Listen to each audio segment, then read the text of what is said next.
Terus selain berperan kembar dengan Angga Yunanda, apa yang membuat lu tertarik dengan cerita film ini? Ya film ini fresh banget karena kapan lagi kembar sama Angga Yunanda. Itu kan wah.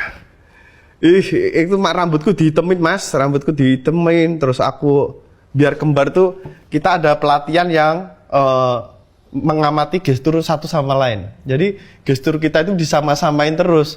Kalau aku nggak sama, dia yang nyamain gitu. Jadi semuanya disamakan. Sampai, wah ini aku cerita di sini pertama kali nih. Jadi aku sampai dibisikin telingaku di cewek, halo Swam gitu. Aku noleh, Senina, dia salah mas. Tai.